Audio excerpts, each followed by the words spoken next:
Gang కథలు. ఎలుగుబంటి మరియు ఇద్దరు మిత్రులు.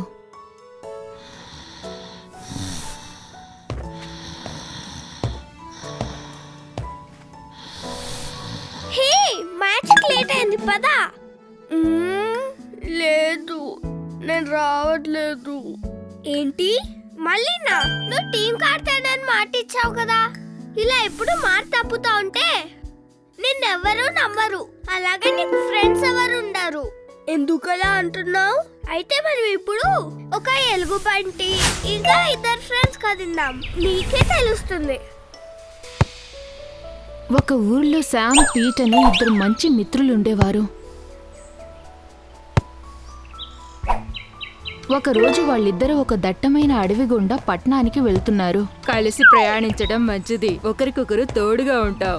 అవును, ఏం జరిగినా ఒకరికొకరు సహాయపడాలని మాటిచ్చుకుందాం. వాళ్ళు తింటూ ప్రకృతి అందాలని ప్రశాంతంగా ఆస్వాదిస్తూ ఉంటే అకస్మాత్తుగా వాళ్ల వైపు పరిగెత్తుకుంటూ వస్తున్న ఒక పెద్ద ఎలుగుబంటిని చూశారు.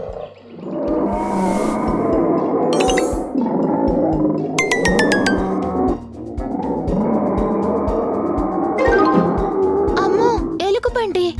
తొందరగా పైకెక్కుదాన్రా. వేగంగా చెట్టు పైకెక్కి కొమ్మల్లో దాక్కున్నాడు. నేను జారుతున్నాను, సహాయం చేతుగానిరా. సారీ, నిన్ను నువ్వే కాపాడుకో. పీట్ ప్రవర్తనకి శామ్ నివ్వెరపోయాడు. ఎలాగైనా ఎలుగుబంటి నుంచి తప్పించుకోవాలని నేల మీద పడిపోయి కదలకుండా ఉండిపోయాడు.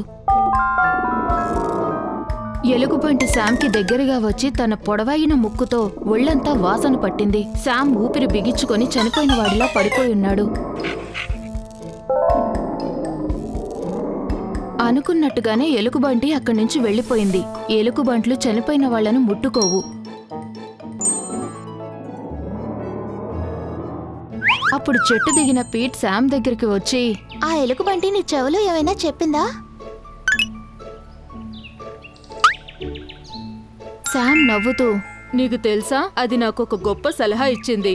మాట మీద నిలబడని, ఇంకా ప్రమాదంలో సహాయం చేయని తప్పుడు స్నేహితుల్ని నమ్మొద్దు అని చెప్పింది. అలా అనేసి శామ్ తన వస్తువుల్ని తీసుకుని పట్నం వైపుకు నడవసాగాడు. పీట్ ఒంటరిగా అక్కడే నిలబడిపోయాడు.